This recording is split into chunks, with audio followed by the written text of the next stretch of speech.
ఛార్జీలను pending scholarship బకాయిలను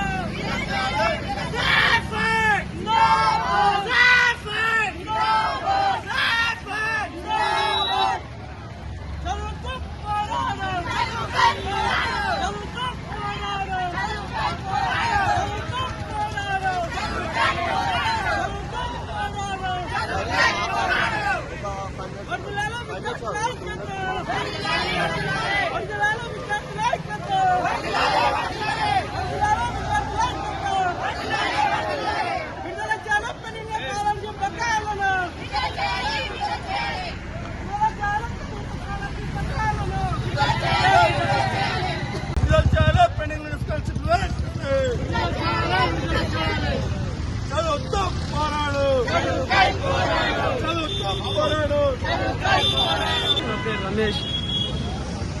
ఇప్పుడు గత ప్రభుత్వం టీఆర్ఎస్ ప్రభుత్వం ఉన్నప్పుడు గత 4 సంవత్సరాల నుండి పెండింగ్లో ఉన్నటువంటి స్కాలర్షిప్ ఫీజు రియంబర్స్మెంట్ రాక విద్యార్థులు చాలా మంది ఇబ్బందులు గురవుతున్నటువంటి పరిస్థితి. ఈ గతంలో ఒక 60 సార్లు టీఆర్ఎస్ ప్రభుత్వానికి కూడా మొరపెట్టుకున్నాం. ఈరోజు అనేక సార్లు కూడా చలో ప్రగతి భవన్, చలో కలెక్టరేట్, ఇట్లా అనేక సందర్భాల్లో కూడా ఉద్యమాలు చేసినటువంటి, కానీ ఒంటెట్టు పోకడాలు పోయి ఈరోజు విద్యార్థులకు న్యాయం చేయకుండా అన్యాయం చేస్తున్నటువంటి టీఆర్ఎస్ ప్రభుత్వం ఈరోజు గద్దె దిగింది. కానీ ఈరోజు కొత్త నూతనంగా ఏర్పడినటువంటి ప్రభుత్వం, ఈరోజు కాంగ్రెస్ ప్రభుత్వం ఈరోజు 6 గ్యారెంటీల గురించి మాట్లాడుతుంది. కానీ 6 గ్యారెంటీలో కూడా 7వ గ్యారెంటీ కూడా ఈరోజు స్కాలర్షిప్ పథకం గురించి మాట్లాడే పరిస్థితి లేదు. కాబట్టి విద్యార్థులు ఈరోజు ఈ దేశం భవిష్యత్తు బాగుండాలంటే ఈరోజు విద్యార్థుల భవిష్యత్తు బాగుండాలని చెప్తా ఉన్నాం. కానీ ఈరోజు విద్యార్థులకే ఈరోజు స్కాలర్షిప్ రియంబర్స్మెంట్ లేనటువంటి పరిస్థితి. ఈరోజు రాష్ట్ర వ్యాప్తంగా 14 లక్షల మంది స్కాలర్షిప్ రియంబర్స్మెంట్ ఫెలోషిప్ మీద ఆధారపడి చదువుతున్నటువంటి వాళ్ళు ఈరోజు 14 లక్షల మంది విద్యార్థులు ఉన్నారు. కానీ ఈరోజు స్కాలర్షిప్ రాక విద్యార్థులు చాలా మంది అక్కడ ఉన్నటువంటి మేనేజ్మెంట్ సర్టిఫికేట్ తీసుకోక చాలా మంది డ్రాప్ అవుట్ సంఖ్య పెరుగుతున్నట్టు వస్తుంది.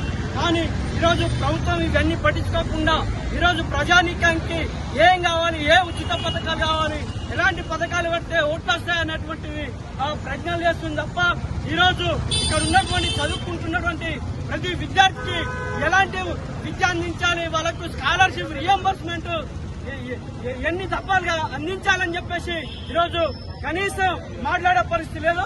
కాబట్టి ఇప్పటికైనా ఈ కొత్త ప్రభుత్వం ఏర్పడినటువంటి ప్రభుత్వం రేవంత్ రెడ్డి ప్రభుత్వం ఏదైతే ఉందో కాంగ్రెస్ ప్రభుత్వం తక్షణమే 7,700 కోట్ల బకాయిలు విడుదల చేయాలి. అదేవిధంగా గత ప్రభుత్వం టీఆర్ఎస్ ప్రభుత్వం పెంచి హాస్టల్ విద్యార్థులకు ఈ ధరలకు అనుగుణంగా మెస్ ఛార్జీలు పెంచింది. కానీ పెంచినప్పటికి కూడా వాటిని అమలు చేయలేదు. కానీ ఈరోజు ఈ యొక్క ప్రభుత్వం కాంగ్రెస్ ప్రభుత్వం కూడా ఈరోజు హాస్టల్లో చదువుతున్నటువంటి విద్యార్థులకు ఈ మెస్ ఛార్జీలు పెంచే విధంగా, ఈ అమలు చేసే విధంగా ఈరోజు ఈ రేవంత్ రెడ్డి ప్రభుత్వం కూడా చొరవ తీసుకోవాలి. కాబట్టి ఈరోజు విద్యార్థులకు నాణ్యమైనటువంటి భోజనం అందట్లేదంటే, అక్కడ కనీస సౌకర్యాలు లేవంటే వాళ్ళకు రావాల్సినటువంటి మెస్ ఛార్జీలు కానీ ఆ బడ్జెట్ 6 సంవత్సరాల నుండి పెండింగ్ ఉన్నాయి. కానీ అక్కడ ఉన్నటువంటి వార్డెన్లు వీళ్ళందరూ కూడా ఒక్క వార్డెన్కు 2-3 హాస్టళ్లు అప్పగించినటువంటి పరిస్థితి ఉంది. దీంతో మంచి భోజన సౌకర్యం ఏర్పరిచే పరిస్థితి లేదు. అరకొరగా నీళ్ళ చారు ఉడకని అన్నం ఇలాంటి అసౌకర్యాలతో ఉన్నటువంటి హాస్టళ్లు నడుస్తూ ఉన్నాయి.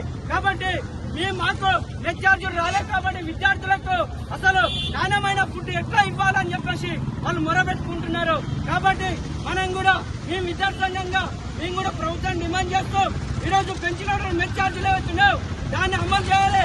అదేవిధంగా ఇప్పుడు ప్రజెంట్ ఉన్నటువంటి ఈ మెస్ ఛార్జీలతో పాటు స్టూడెంట్ మేనేజ్మెంట్ హాస్టళ్లకు ప్యాకెట్ మనీ 1,500 రూపాయలు ఉండేది. కానీ ఈ 1,500 కాకుండా 500 ప్యాకెట్ మనీ ఇచ్చారు. కానీ ఈ 500 ప్యాకెట్ మనీ ఇవ్వకుండా ఆ యొక్క పథకం కూడా క్లోజ్ చేసే పరిస్థితి కూడా ఉంది. కాబట్టి ఈ ప్రభుత్వం కూడా ఆ పథకం గురించి కూడా మాట్లాడారు. కాబట్టి ఇక్కడ ఉన్నటువంటి ఈ రాష్ట్రంలో చదువుకుంటున్నటువంటి విద్యార్థులందరూ కూడా స్కాలర్షిప్ మీద డిపెండ్ అయ్యి చదివే వాళ్ళు అధిక సంఖ్యలో ఉన్నారు, 14 లక్షల మంది. కాబట్టి ఇప్పటికైనా రేవంత్ రెడ్డి ప్రభుత్వం ఈరోజు పథకాలతో పాటు ఈ యొక్క స్కాలర్షిప్ పథకం రియంబర్స్మెంట్ పథకం గురించి కూడా మాట్లాడి ఈరోజు పెండింగ్ లో ఉన్నటువంటి ఈ యొక్క స్కాలర్షిప్ ఫీజు రియంబర్స్మెంట్ పక్కాలను విడుదల చేయాలి, నెట్ ఛార్జ్ పక్కాలను విడుదల చేయాలని చెప్పేసి ఈరోజు చలో కలెక్టరేట్ సంగారెడ్డి కలెక్టరేట్ ముందు ధర్నా నిర్వహించడం జరుగుతుంది. కాబట్టి ఇప్పటికైనా ఈ ప్రభుత్వం చొరవ తీసుకొని ఈ యొక్క పెండింగ్ లో ఉన్న స్కాలర్షిప్ విడుదల చేయకపోతే చలో ప్రగతి పనం ముట్టడించే కార్యక్రమం కూడా చేస్తామని చెప్పేసి ఎస్ఎఫ్ఐ గా డిమాండ్ చేస్తాం. జిందాబాద్ ఎస్ఎఫ్ఐ, జిందాబాద్ ఎస్ఎఫ్ఐ, విడుదల చేయాలి పెండింగ్ స్కాలర్షిప్ బకాయిలను, విడుదల చేయాలి పెండింగ్ స్కాలర్షిప్ బకాయిలను.